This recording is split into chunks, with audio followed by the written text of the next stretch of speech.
भगवते वासुदेवाय कृष्णाय वासुदेवाय हरे परमात्मने प्रणतः क्लेशनाशाय गोविन्दाय नमो नमः। नमः परमहंसास्वादितचरणकमलचिन्मकरन्दाय भक्तजनमानसनिवासाय श्रीरामचन्द्राय वागीशायस्य वदने लक्ष्मीर्यस्य च वक्षसि यस्यास्ते हृदये संवित् तं नृसिंहमहं भजे।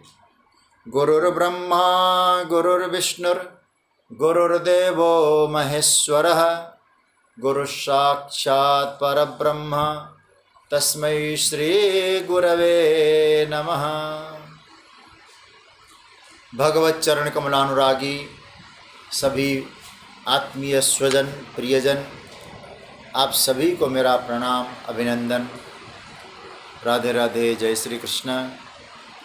स्वाध्याय परिवार के हम सभी सदस्य प्रेमीजन भगवान के द्वारा प्राप्त समय का सदुपयोग करते हुए श्रीमद् भगवद गीता के आधार पर चिंतन कर रहे हैं।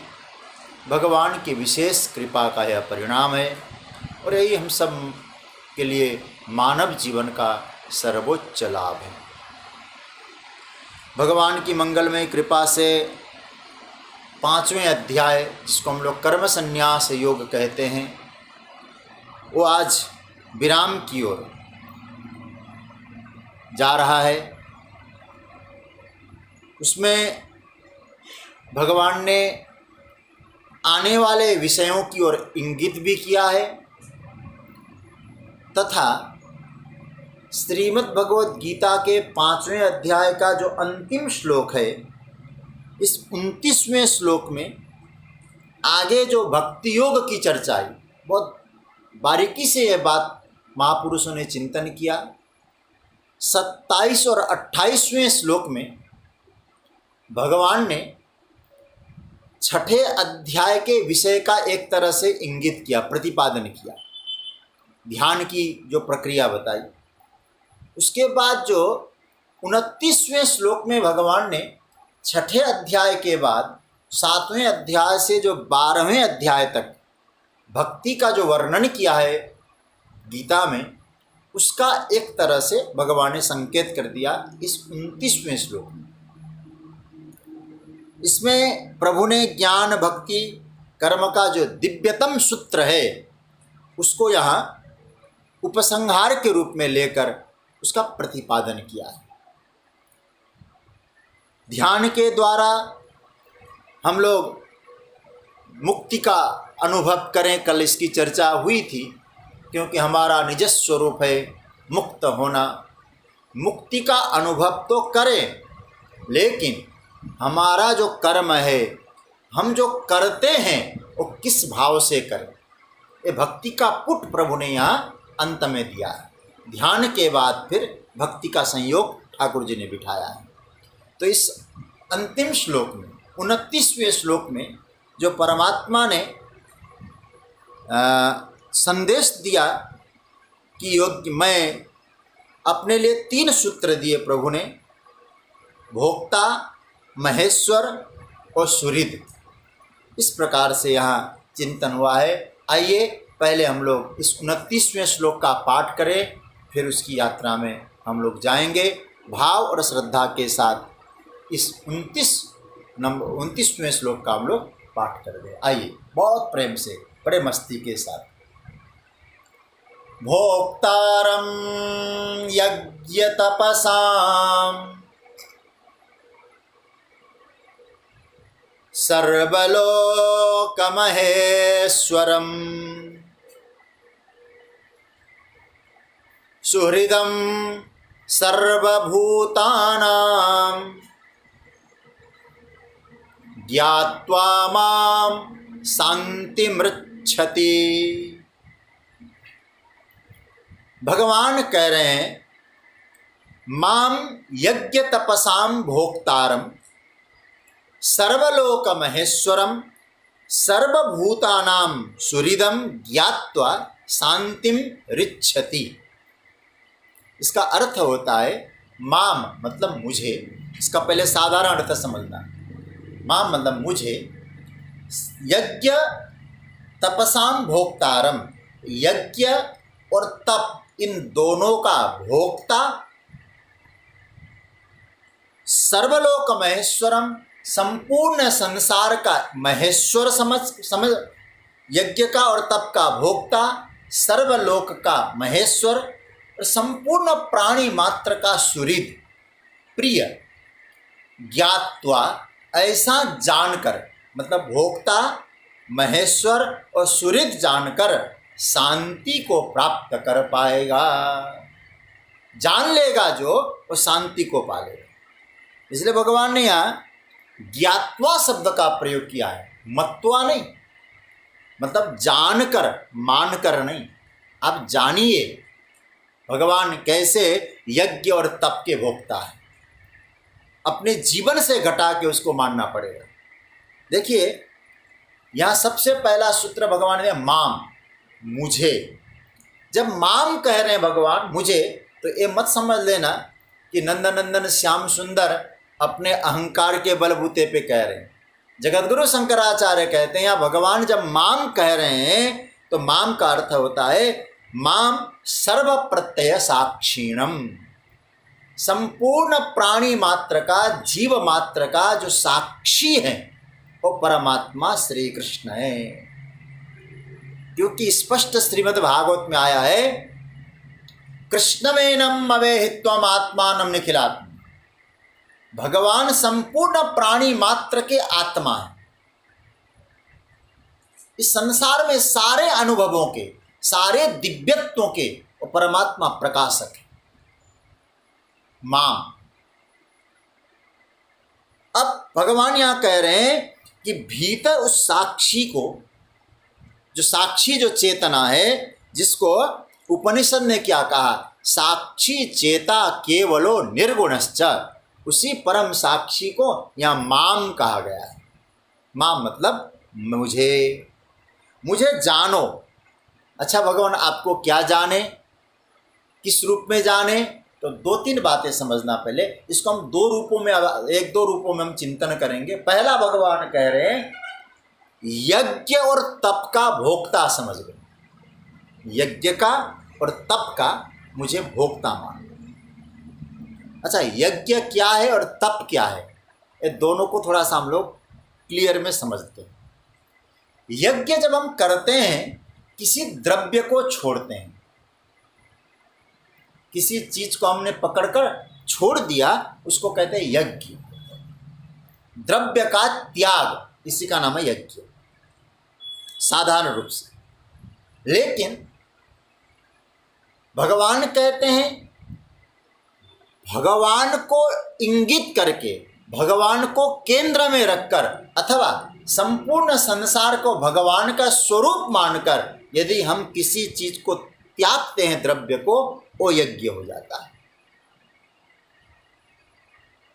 कुछ भी द्रव्य आपने त्याग किया, लेकिन भगवान को केंद्र में रखकर त्याग किया, छोड़ा, तो समझ लेना वो आपके लिए यज्ञ है। एक बात और समझ लेना, आपने संपत्ति को एकत्रित किया, गीता ने इसको दोष नहीं माना है। संग्रह जीवन में आवश्यक है, लेकिन संग्रह की गई संपत्ति का उपयोग कहाँ करें, ये गीता से सीखिए। भगवान कहते यज्ञ का भोक्ता भगवान है, तो भगवत भाव से संसार की सेवा भी भगवत भाव से करके हम जो संग्रह की गई संपत्ति का उपयोग करते हैं, उसको यज्ञ कहा गया है। और भगवान कहते हैं ऐसा भाव रखोगे, किसी को भी दोगे तो मुझे मिलेगा, उसका भोक्ता मैं बनूंगा। हमारे श्रीमद् भागवत जी में एक कथा बड़ी प्रसिद्ध है, और कथा तो हम केवल कथानक के रूप में लेते हैं। देखिए हिरण्याक्ष ने पृथ्वी को दबा के रखा था, पृथ्वी संग्रह करता था, एकत्रित करता था, तो बराह भगवान ने कहा कि पृथ्वी को भी इसने दबाया है। तो बराह भगवान प्रकट होकर हिरण्याक्ष का वध करके पृथ्वी को मनु को देते हैं और कहते हैं पृथ्वी का शासन करो और पृथ्वी को सबके लिए उपयोगी बनाओ। कथा साधारण है, लेकिन जब ऋषियों ने, बराह भगवान ने ऐसा कार्य किया तो ऋषिगणों ने बराह भगवान की स्तुति की। और क्या स्तुति की? जितम जितम ते जितयज्ञ साधन जितयज्ञ भावना त्रयीम तनुम स्वाम परिधुन्वते नमः यद्रोम गर्तेषु निलिल्युरद्धरा तस्मै नमः कारण सुकरायते। देखो यहाँ बराह भगवान को कहा यज्ञ। आप कौन है? बोले आप यज्ञ रूप है। तीसरे अध्याय का, तीसरे स्कंद के 13वें अध्याय का 34वां श्लोक कहते हैं कि बराह भगवान यज्ञ है। तो यज्ञ का अर्थ क्या हुआ? हिरण्याक्ष का वध करना। आपने जो संपत्ति का संग्रह किया है वो यज्ञ में लगाना। गंभीरता से सोचिएगा, हमने जो संपत्ति का संग्रह किया है उसको कहाँ लगाएं? बोले यज्ञ में लगाएं। यज्ञ क्या है? बोले संपत्ति का विकेंद्रीकरण ही यज्ञ है, दूसरे की सेवा में लगाना। भगवान कहते हैं जो आपके द्वारा संग्रहित संपत्ति किसी भी जरूरतमंद को भगवत भाव समझकर यदि आप देते हैं वो यज्ञ हो जाता है। और एक बात समझ लेना, मैंने इसको दिया, मैं इसका उपकारी बना, इस भाव को त्याग कर, तो वो यज्ञ। तो भगवान कहते यज्ञ मतलब द्रव्यों को भगवत सेवा में लगाना, ये यज्ञ है। और भगवान कहते हैं भोक्तारम यज्ञ तपसाम। केवल यज्ञ नहीं, तप, दूसरा सूत्र आया तप। तप में भी त्याग है, ध्यान से समझना। लेकिन तप में द्रव्य का त्याग नहीं है। तप किसको कहते हैं? तप का मतलब है भोग का त्याग, तपसंता पे। बहुत ध्यान से समझना, बारीक की चीज है। यज्ञ में द्रव्य का त्याग होता है तो तप में भोग का त्याग होता है। जैसे एकादशी का व्रत आपने रखा, एकादशी का आज आपका व्रत है, तो इसका मतलब ये नहीं कि आपके घर में अन्न नहीं था, खाने की दिक्कत थी तो आपने व्रत रखा। नहीं, अन्न का भंडार भरा है, आपने सहन किया, आज आपने भोजन नहीं किया, वो आपके लिए तप है। लेकिन तप का हेतु क्या होना चाहिए? भगवत सेवा। इसलिए उसको हम लोग कहते हैं उपवास। उप मतलब भगवान, वास मतलब उप मतलब निकट, वास मतलब रहना, भगवान के निकट रहना, ये उपवास। तो कहने का मतलब ये हुआ, तप का मतलब हमने भोग का त्याग किया। जो आपने त्याग किया वो लेगा कौन? भगवान कहते हैं माम भोक्तारम, वे मुझे ही समर्पित करते हैं। तो आपने भोग का त्याग किया, आपने द्रव्य का त्याग किया, आपके लिए ये यज्ञ और तप, ये भोक्तारम भगवान को समर्पित हो गया।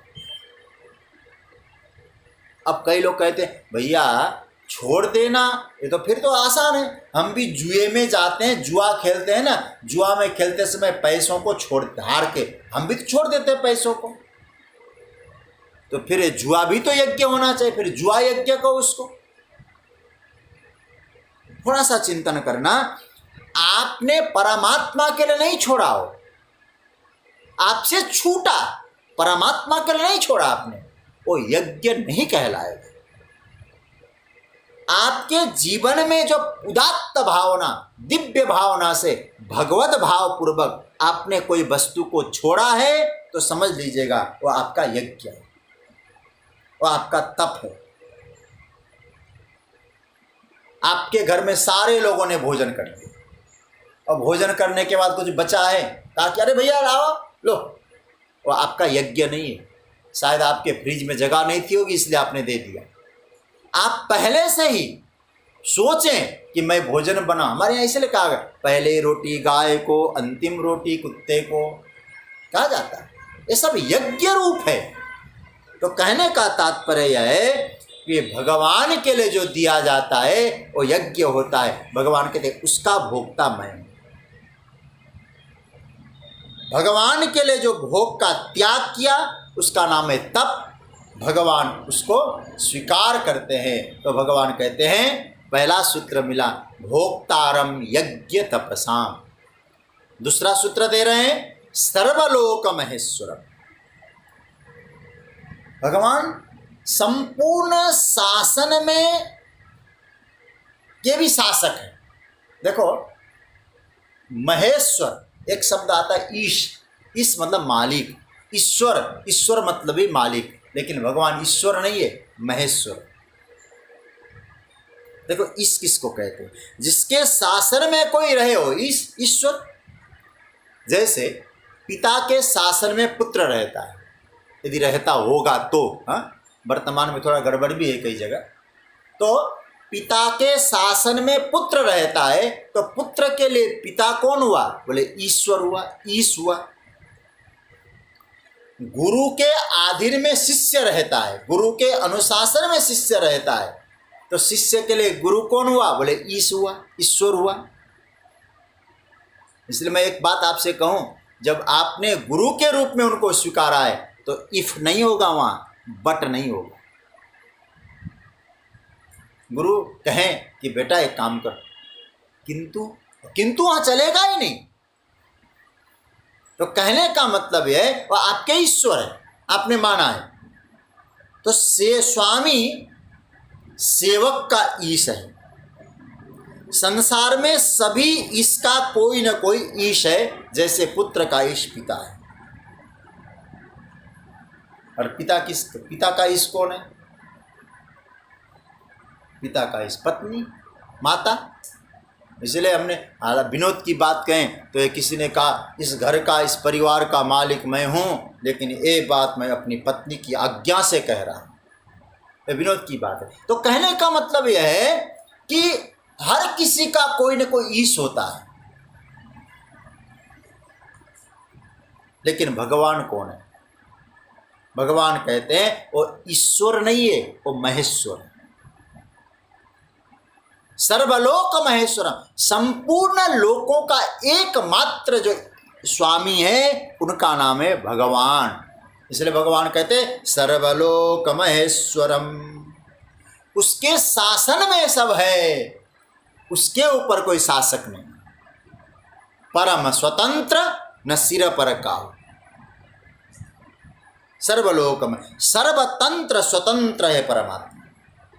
और एक बात आप समझ लेना अच्छी तरह से, ये जो सूर्य तप रहा है और सूर्य तप के हमको प्रकाश दे रहा है, चंद्रमा चांदनी दे रही है, वायु चल रहा है, क्यों चल रहा है? कठोपनिषद का मंत्र है, ये भगवान की आज्ञा से चलता है, भगवान के भय से चलता है। क्या लिखा है? भयात अस्याग्नि तपति भयात तपति सूर्य भयात इंद्रश्च वायुश्च मृत्युर्धावति पंचम। कठोपनिषद 2 अध्याय 3 बल्लिका 3 मंत्र है। इसका अर्थ क्या हुआ? बोले उस परम पतत्व परमात्मा के भय से अग्नि तप रहा है। देखिए, अग्नि का भी ईश्वर भगवान, वायु का ईश्वर भी परमात्मा है, उसके आज्ञा से वायु चल रहा है। जो प्रकाश सूर्य दे रहा है वो भी उसी के कारण दे रहा है। तो इसका मतलब यह हुआ कि संपूर्ण लोकों का एकमात्र ईश्वर यदि कोई है वो परमात्मा है।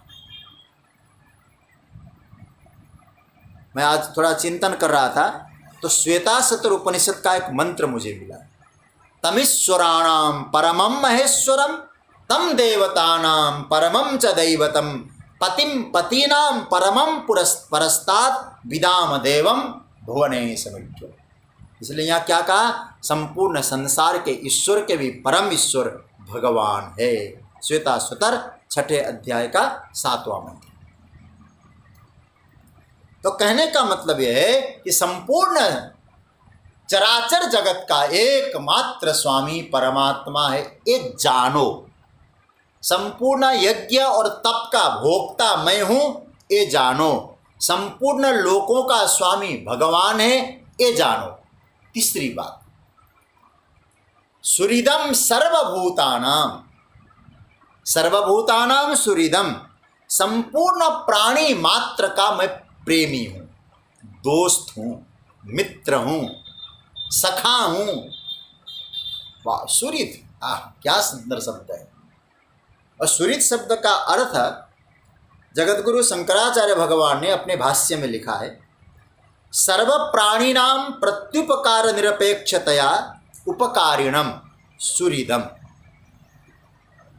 इसका अर्थ है संपूर्ण प्राणी मात्र का प्रत्युपकार निरपेक्षतया। प्रत्युपकार निरपेक्षतया मतलब मैंने उन प्राणी मात्र के लिए सर्वस्व दिया, सारी व्यवस्था की, लेकिन प्राणी मात्र से कुछ भी अपेक्षा न रखे, एक्सपेक्टेशन न रखे, उसी का नाम है सुहृद। अर्थात परमात्मा ने दिया सब कुछ, लेने की बात नहीं कही, इसलिए भगवान सबके सुहृद है। हेतु रहित जगजुपकार, हेतु रहित उपकार करे, किसी प्रकार का हेतु नहीं है। उपकार तो करते हैं, अब हम लोग किसी पर उपकार करते हैं ना, कुछ देते हैं तो भाव क्या रहता है, मैं देता हूं ना, इतना दे रहा हूं, मुझे क्या मिलेगा। याद रखिएगा, ये भाव भगवान में नहीं। हम लोग भगवान को कुछ दें, ये हमारे कल्याण के लिए है, लेकिन भगवान को अपेक्षा नहीं। क्यों? निरपेक्षतया, किसी प्रकार की अपेक्षा नहीं भगवान को। दें वो प्रसन्न है, नहीं दें तो उसका उपकार। मैंने एक दिन शायद कथा प्रसंग में कहा था, कोई बालक को जब माँ कुछ खिलाती है तो माँ को अपेक्षा नहीं कि बालक मुझे खिलाए, लेकिन माँ जो भोजन करा रही, बालक उसी भोजन में से उठा के माँ के मुंह में डालता है ना, तो माँ खुश होती है, प्रसन्न होती है। परमात्मा ने सब कुछ दिया, उस परमात्मा को अपेक्षा तो नहीं है, लेकिन उसी के दिए हुए कुछ द्रव्य हम जब उसको समर्पित करते हैं, हमारी माँ की तरह परमात्मा प्रसन्न होता है। दिया उसका, केवल कोरी कल्पना नहीं है। त्वदीयम वस्तु गोविंदा तुभ्यमेव समर्पये, प्रभु तुम्हारे द्वारा दी हुई है, हम तुम्ही को दे रहे हैं। तो जैसे परमात्मा हमारे ऊपर उपकार करके किसी प्रकार का एक्सपेक्टेशन नहीं रखता, भगवान कहते हैं ये दोनों ओर से होना चाहिए। हम भी भगवान को समर्पित करें और भगवान से अपेक्षा न रखें। क्या रखें? बस हमने अपना कर्तव्य ठाकुर आपके चरणों में समर्पित किया है, और मैं आपका इतना नाम जपूं, मुझे ये देना, मैं इतना भजन करूं, मुझे ये देना। कुछ कमी छोड़ा है क्या देने में? इतना सब कुछ दिया है। आप अपने आप से पूछिए, इस लायक हम थे जो इतना दिया उसने? हम इस काबिल नहीं थे, मिला है उसकी कृपा से मिला है, हमारी काबिलियत से नहीं मिला है। इसलिए सुहृद शब्द का अर्थ है दोनों तरफ से भाव होना चाहिए। उस परमात्मा ने दिया, अपेक्षा नहीं रखा, परमात्मा की सेवा करें, निरपेक्ष, कुछ अपेक्षा नहीं, केवल केवल केवल सरकार हम तुम्हें रिझाने आए हैं, तुम प्रसन्न रहो, हम तुम्हारा भजन करेंगे। सुहृदम सर्वभूतानाम। जयशंकर प्रसाद, शायद कामायनी का सूत्र है, मुझे इतना मालूम नहीं है। जयशंकर प्रसाद कहते हैं, दे दूं सब कुछ, लू न कुछ भी। दे दूं सब कुछ, लू न कुछ भी, यही भाव समर्पण है। अच्छा सोचिए, भगवान हमको जो दे रहे, उसका कितने अंश हम भगवान को वापस लौटा पाएंगे? कभी हम अपने आप से प्रश्न करें, इस मानव शरीर का मूल्य कितना होगा? अनंत अनंत। अरे भाई, कोई व्यक्ति लाखों रुपया दे हमें तो आप अपनी आंखें देने को तैयार हैं क्या? करोड़ों रुपया दे तो हम प्राण देने को तैयार हैं क्या? लेकिन प्राण दिया, शरीर दी, इंद्रियां दी, विवेक दिया, बुद्धि दी, ऐसी दिव्य संपत्ति जब ठाकुर जी प्रदान कर रहे हैं, आप जरा सोचिए, उसके बदले में हम भगवान को दे ही क्या सकते हैं? और आज को आपको बताऊं, और निरंतर कल्याण पूर्वक हमको दे रहा है, कल्याण के लिए दे रहा है। दिया है अनंत काल से, आज भी दे रहा है। एक कवि ने तो कहा है, पर लेकिन दिया है, देते हुए नहीं देखा है। दिया तो है लेकिन देते हुए नहीं देखा, लेकिन देखा झोली तो भरी हुई दिखाई दी। बढ़ाया हाथ है जिसने तेरे दरबार में आकर, तुझे देते नहीं देखा मगर झोली भरी देखी। उसको देते हुए नहीं देखा लेकिन झोली भरी हुई मिली। तो भगवान कह रहे हैं, हे अर्जुन, भोक्तारम यज्ञ तपसाम, यज्ञ और तप का मुझे भोक्ता मानो। द्रव्य और भोग जो तुम त्यागते हो, मेरा उद्देश्य मानकर मैं उसको स्वीकारता हूं। सर्वलोक महेश्वरम, संपूर्ण लोक मात्र का मैं ईश्वर, महेश्वर हूं, मालिक हूं। और सुहृदम सर्वभूताना, अच्छा ध्यान देना, जितना बड़ा आदमी होगा वो छोटों को गले नहीं लगाएगा। लेकिन ठाकुर जी क्या था, महेश्वरम, सर्वलोक महेश्वरम होते हुए भी सुहृदम सर्वभूताना, संपूर्ण प्राणी मात्र से प्रेम करता है। इसलिए यहाँ सर्वभूतानाम सुहृदम, देखिए भूतानाम शब्द का अर्थ बहुवचन है। संपूर्ण प्राणी मात्र के प्यारे हैं, सुहृद हैं, सब पर कृपा करने वाले हैं। इतने बड़े होकर भी सब पर, और चाहे विदुर के घर कोई बुलाए, सबरी के घर को कोई बुलाए, सब जगह वो यात्रा करता है। ये भगवान का स्वभाव है। ऐसा जो व्यक्ति सोचता है, कैसा सोचता है, जो व्यक्ति भगवान को यज्ञ और तप का भोक्ता जानता है, संपूर्ण लोकों का महेश्वर समझता है और संपूर्ण प्राणी मात्र का सुहृद जानता है, उसे वास्तव में शांति की प्राप्ति होती है। ये भाव अब दूसरे रूप में एक मेरे मन में आया, दूसरे प्रकार से हम इसको और अच्छी तरह समझने की कोशिश करें। आइए, भगवान यहाँ 3 बातें कही प्रभु ने, मैं उसी को फिर दूसरे प्रकार से आपके सामने रखूंगा। भोक्तारम यज्ञ तपसाम 1, सर्वलोक महेश्वरम 2 और सुहृदम सर्वभूतानाम, ये 3 बातें प्रभु ने कही। भगवान कह रहे हैं 3 बातों को जो जान लेगा उसे शांति मिलेगी। शांति को पाना है, 3 बातें जान लो। क्या जानना?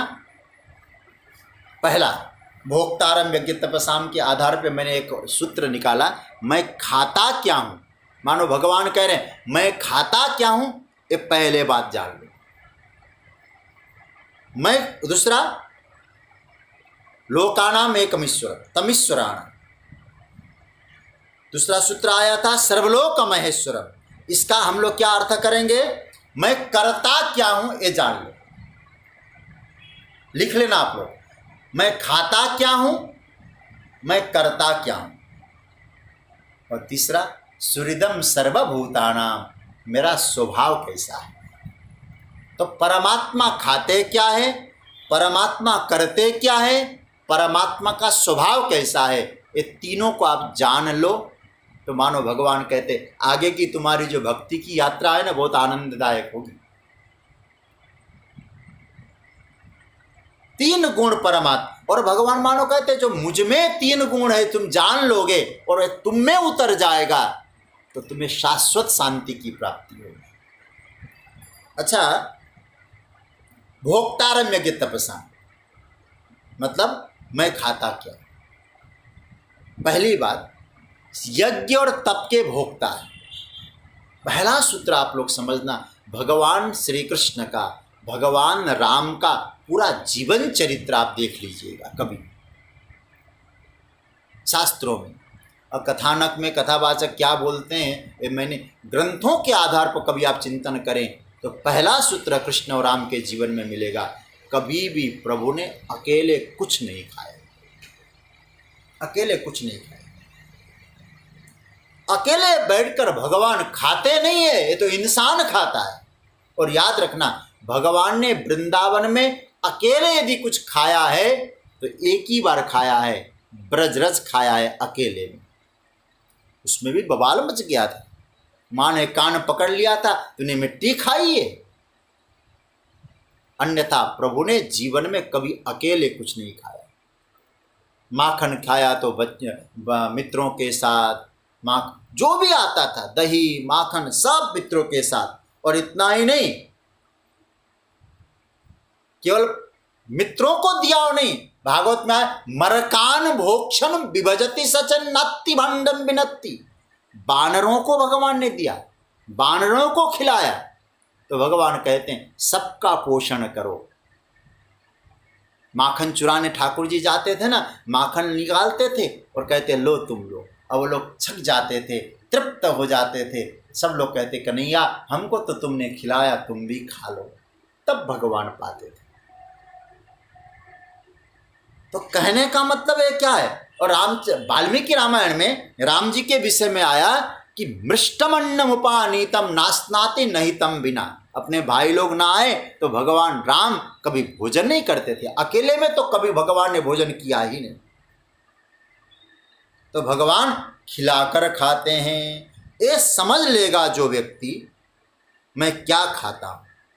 और याद रखना, जिस दिन हम केवल अपने लिए पकाते हैं, अपने लिए अपना ही खा, दूसरे को हम देते नहीं है, भगवान कहते फिर मैंने भोग नहीं पाया तुम्हारा। याद रखिएगा, श्रीमद् भागवत में एक बहुत गजब का प्रसंग है। जब भगवान ग्वाल वालों के साथ वन में जा रहे थे तो वहाँ यज्ञ करने वाले पंडित जी लोग, ब्राह्मण लोग थे। तो भगवान ने ग्वाल वालों को कहा जाओ मित्रों को वहाँ से ब्राह्मणों से कुछ लेके आओ। सब लोगों ने कहा ब्राह्मण यज्ञ कर रहे हैं महाराज, बहुत विशाल यज्ञ चल रहा है, स्वाहा स्वाहा स्वाहा कर रहे हैं। बोले कुछ भोजन तो मांग लो। गए न, उन्होंने हाँ कहा न ना कहा। भगवान ने कहा यज्ञ करें, इदम इंद्राय स्वाहा, ये तो इंद्र के लिए यज्ञ कर रहे हैं, लेकिन हमको कुछ क्या मिल रहा है? तो भगवान ने क्रांतिकारी कदम उठाया। क्या कदम उठाया? बोले इंद्र याग बंद करता हूँ। इसलिए जो भागवत जानते हैं वो मालूम है उन्हें, जैसे ही ब्राह्मणों का वहाँ यज्ञ पत्नियों पर प्रभु ने बाद में कृपा की, उसके तुरंत बाद गिरिराज जी का पूजन प्रारंभ होता है। भगवान कहते जिस यज्ञ में जरूरतमंद को, भूखे को अन्न न मिले, नग्न को वस्त्र न मिले, वो यज्ञ मेरे दृष्टिकोण से कोई महत्वपूर्ण यज्ञ नहीं है। भगवान ने इंद्र याग बंद कर दिया, क्योंकि भोक्तारम यज्ञ तपसाम। अरे यज्ञ और तप का तो मैं भोक्ता हूँ। ब्राह्मण देव आप तपस्वी हो, यज्ञ कर रहे हो, लेकिन मुझे नहीं खिला रहे हो। बोले महाराज आप आओ। तो भगवान कह रहे ये सब मेरे ही तो अपने हैं, इनके हृदय में मैं ही तो बैठा हूँ। यदि मेरे लिए आप नहीं दे रहे, इनको नहीं दे रहे, तो मुझे नहीं मिल रहा है। इसलिए बाद में फिर गोवर्धन धारण किया है महाराज। क्या फिर चकाचक 56 भोग। हमारे पूज्य दादा गुरु स्वामी श्री अखंडानंद सरस्वती जी महाराज कहते वेदांतियों के चंगुल में फंस गए थे भगवान। देखो भाई, हम दोनों प्रकार की चर्चा करते हैं, भक्ति की भी चर्चा करते हैं, वेदांत की भी चर्चा करते हैं। और वो जब भक्ति की मस्ती में बोला करते थे वेदांतियों के चंगुल में फंस गए थे भगवान, तो वेदांतियों ने ब्रह्म को अभोक्ता अभोक्ता अभोक्ता कह के भूखा मार दिया। तो अभोक्ता ब्रह्म आया, गिरिराज गोवर्धन धारण किया, तो फिर 56 भोग आरोगने लगा, अभोक्ता भोक्ता बन गया। भगवान भोक्तारम है, भक्तों के लिए भोक्तारम है, लेकिन केवल भगवान को भोग लगाना हो ये भी उचित नहीं है। जो जरूरतमंद है उनकी भी सेवा करो। सारे यज्ञों का भोक्ता भगवान है, भगवान को भोग लगाएं, किसी को खिलाएं भगवान को। और एक बात मैं आपसे कहूं, भगवान का अपना पर्सनल किचन नहीं है, कहीं नहीं। भगवान खाते जरूर है, लेकिन पर्सनल किचन में भगवान का कुछ नहीं बनता है। क्या भगवान से पूछा प्रभु आपका कोई किचन है क्या, रसोई घर है क्या? बोले नहीं है। क्यों नहीं बनाया आपने? बोले जो भूखे हैं, ब्राह्मण हैं, गाय हैं, इनको तुम जो खिलाते हो ना, इनके हृदय में मैं बैठा हूं, मैं पा लेता हूं। अभी तो श्राद्ध पक्ष है, तो आप लोग इस बात पर चिंतन करना, गाय और ब्राह्मणों के मुख से भगवान पाते हैं। ये भागवत के 3 स्कंद में भी बताया गया है। तो ये समझ में आ जाए प्रभु क्या खाते हैं, भगवान वैश्वानर है। और एक बात मैं आपसे कहूँ, भागवत के 9वें अध्याय का 24वां श्लोक, थोड़ा सा आप खोल के देख लीजिए, संभव है आपके पास तो। भगवान क्या कह रहे हैं 24वें श्लोक में, अहम ही सर्वयज्ञानाम भोक्ता च प्रभुरेव च न तो माम अभिजानन्ति तत्वे नातश्च्यवन्ति ते। भगवान कहते संपूर्ण यज्ञों का भोक्ता मैं, भोक्तारम यज्ञ तपसाम। भगवान वैश्वानर है और प्राणिनाम देहमाश्रित, प्राणी मात्र के भीतर बैठे। और याद रखना, अन्नदान किसी को करना है ना, भोजन किसी को देना है, अन्न देते समय कुल गोत्र की कोई आवश्यकता नहीं। किसी को आप अन्न खिलाएं, आपका दान माना जाएगा, उसमें कुल गोत्र का महत्व नहीं होता। ऐसा शिव पुराण में वर्णन आया है। तो मेरे नारायण, पहला सूत्र आया, भगवान क्या खाते हैं? भगवान भोजन पाते हैं, लेकिन किसी जरूरतमंद भूखे ब्राह्मण गाय के माध्यम से पाते हैं। तो उनको खिला के जो खाए, भगवान कहते भोक्तारम यज्ञ तपसाम, तुम्हारा जो यज्ञ है, तुम्हारा तप है, उसका भोक्ता मैं बन जाऊंगा। दूसरा सूत्र दिया, भगवान करते क्या है? करते क्या है? खाते क्या है? करते क्या है? सर्वलोक महेश्वर। देखिए, स्वामी है जगत के भगवान, सारे संसार के स्वामी हैं। और स्वामी का कर्तव्य क्या होता है?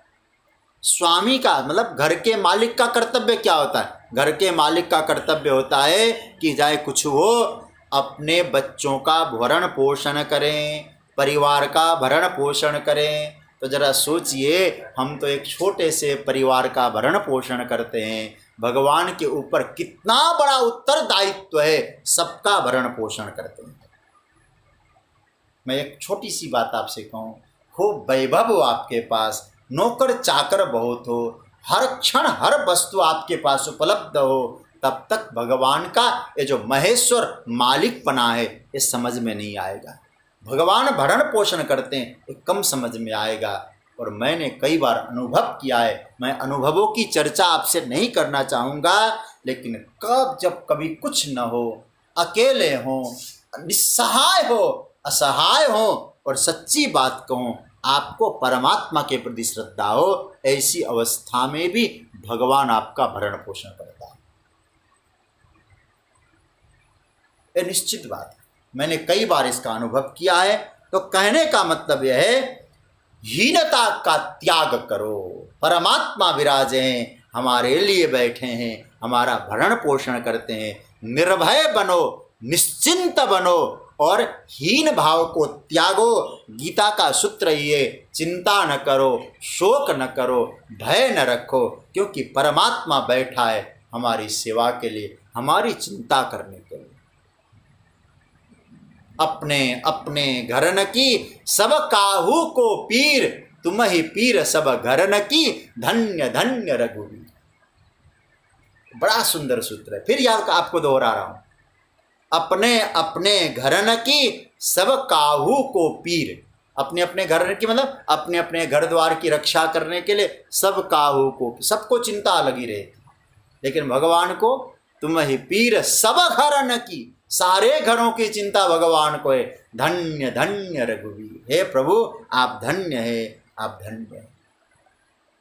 तो पहला सूत्र मिला, भगवान क्या खाते हैं। दूसरा सूत्र मिला, भगवान क्या करते हैं, सब पर कृपा करते हैं, सबका भरण पोषण करते हैं, उन परमात्मा पे विश्वास रखें। तीसरा, भगवान का स्वभाव कैसा है। सुहृदं सर्वभूतानां, बड़ा सुंदर सूत्र है। संपूर्ण प्राणी के सुहृद है भगवान, प्यारे हैं, फ्रेंड है भगवान, और हमारे वो सखा है भगवान। सखा का मतलब हमारे बिना रहते नहीं है, हर समय हमारा ख्याल रखते हैं। भगवान का स्वभाव कैसा है। और सच्ची बात तो ये, परमात्मा जैसा सुहृद, परमात्मा जैसा प्यारा, परमात्मा जैसा मित्र न कभी किसी को कभी हो ही नहीं सकता है।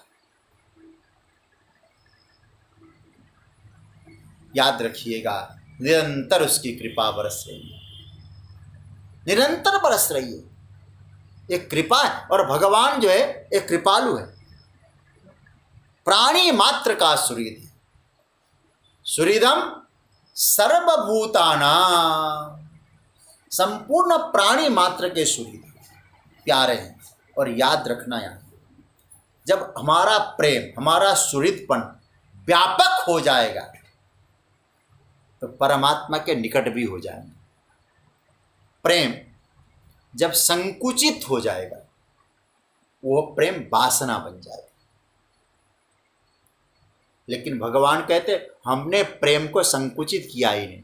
हमारा प्रेम व्यापक क्यों नहीं बन पाया? थोड़ा सा चिंतन करना।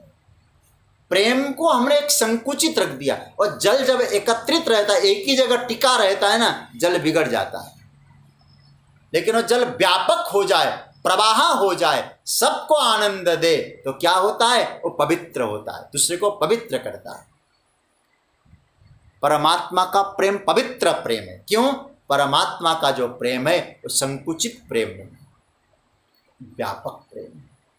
व्यापक प्रेम का मतलब समझ रहे होंगे, सारे संसार को परमात्मा ने अपना माना है और हमने एक सीमित मान लिया है। सच्ची बात तो यह है, एक मैंने कभी पढ़ा था, प्रेम जब अनंत हो गया तो रोम रोम संत हो गया। प्रेम जब अनंत हो गया, रोम रोम संत हो गया। संत रोम रोम, आपका जो प्रत्येक रोम है वो संत हो गया। कब होगा? प्रेम जब अनंत हो गया, रोम रोम संत हो गया।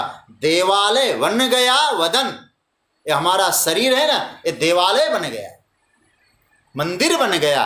हृदय तो महंत हो गया। प्रेम जब अनंत हो गया तो रोम रोम संत हो गया। देवालय बन गया वदन, हृदय तो महंत हो गया।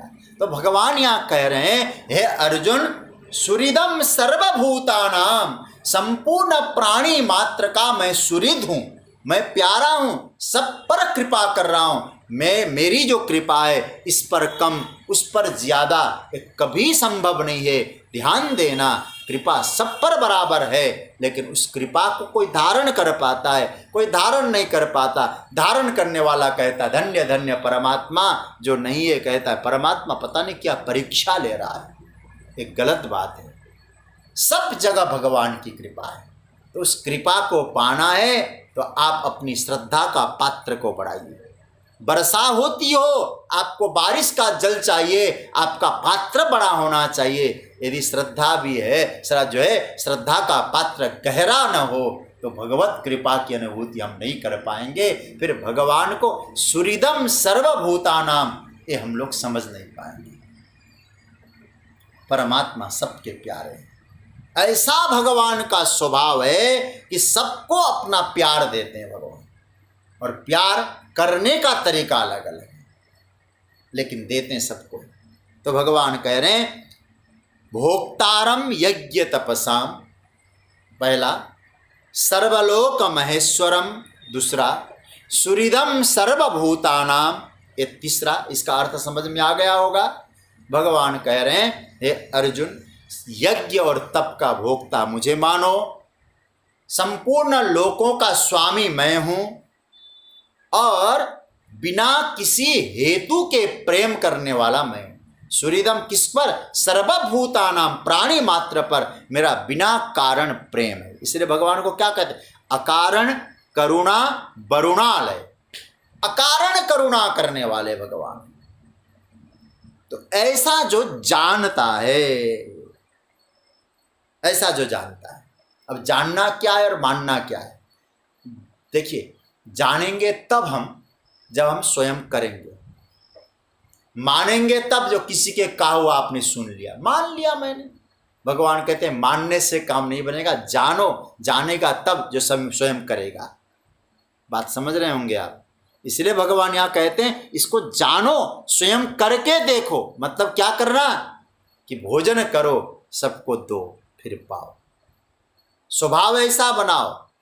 भगवान करते क्या है? बोले सब पर प्रेम करते हैं।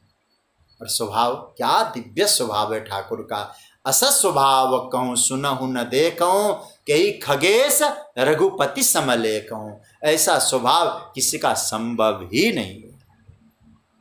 तो क्या हुआ? ये जानना हुआ। केवल गीता का सूत्र केवल मानना नहीं है, जानने वाली बात आती है।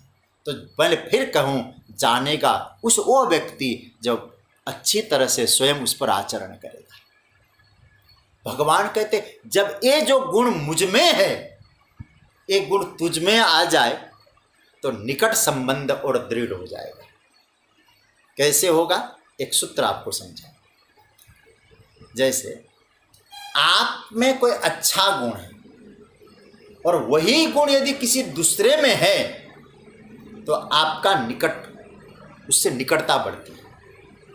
आप तो किसी को बहुत प्यार करते हैं, लेकिन वो जो आपका है वो आपसे नफरत करता है, तो आप जरा सोचिए, क्या उससे आपकी निकटता बढ़ेगी?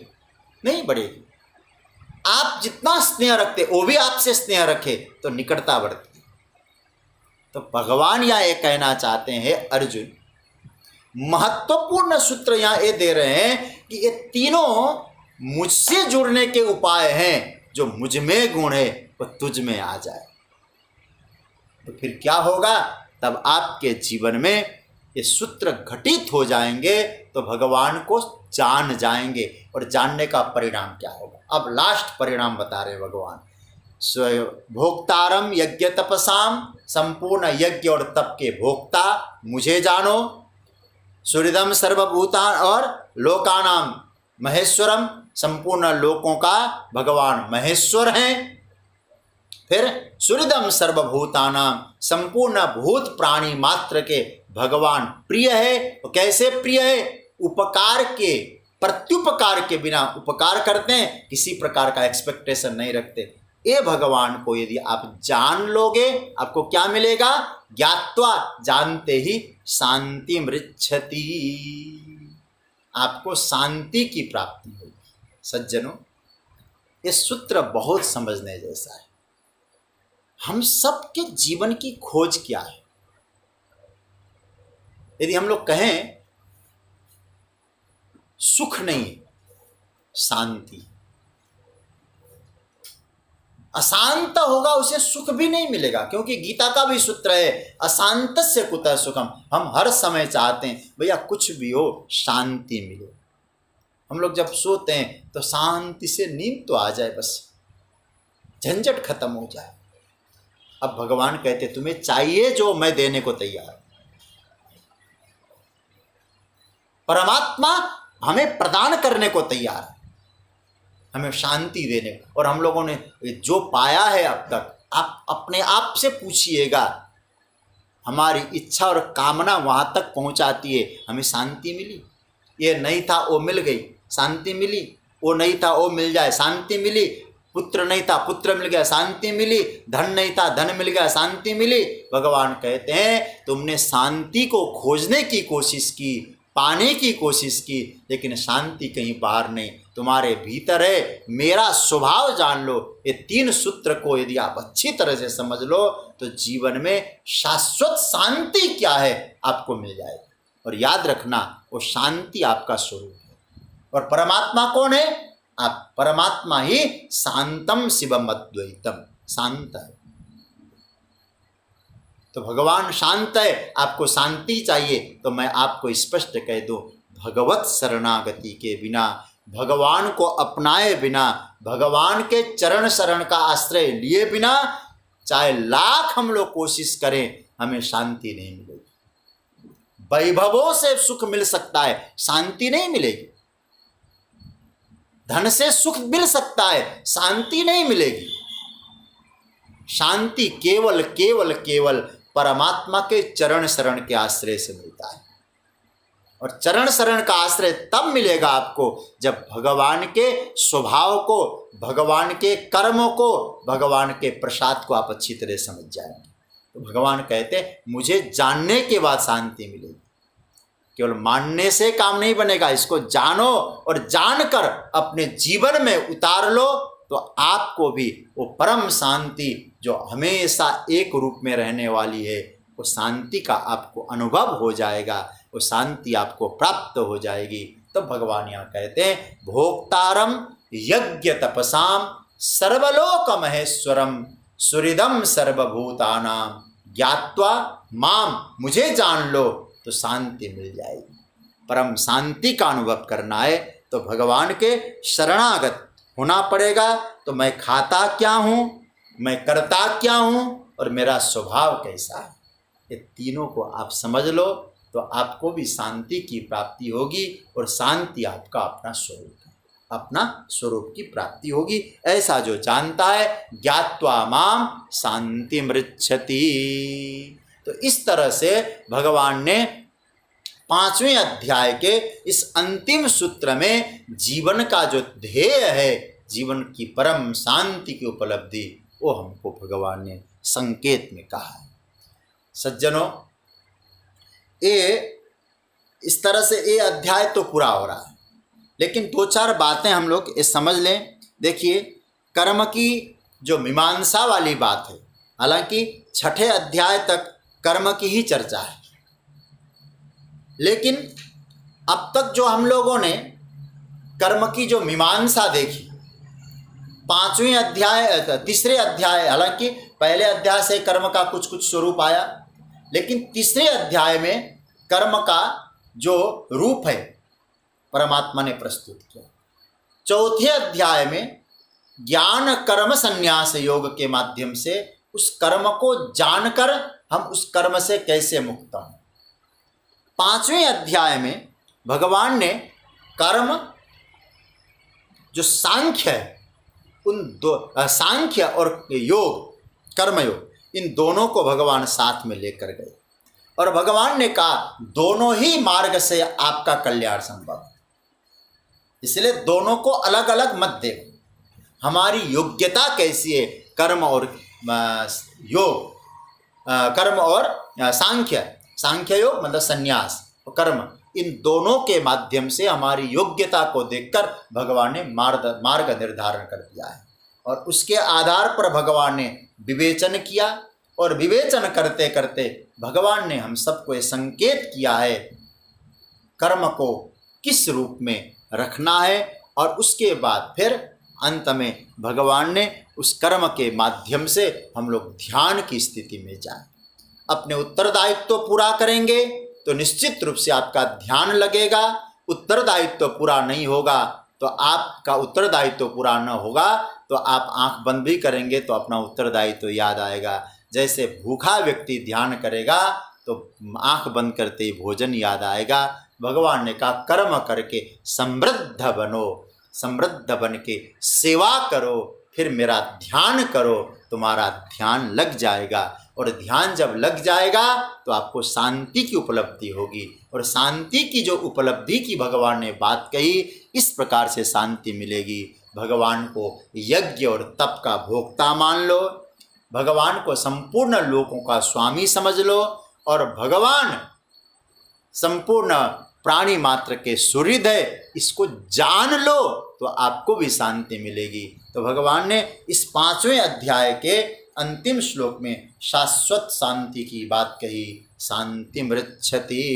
भोक्तारम यज्ञ तपसाम सर्वलोक महेश्वरम सुहृदम सर्वभूतानाम ज्ञात्वा माम शांति मृच्छति। इस तरह से इस अध्याय को हम पूरा करते हैं। ओम तत्सदिति श्रीमद्भगवद्गीता सुपनिषत्सु ब्रह्म विद्यायां योगशास्त्रे श्रीकृष्णार्जुन संवादे कर्म संन्यास योगो नाम पंचमोऽध्यायः। श्रीकृष्णार्पणमस्तु। यहाँ 5वां अध्याय पूरा हो रहा है। ऐसे सबकी इच्छा है कि आगे की यात्रा कैसे हो।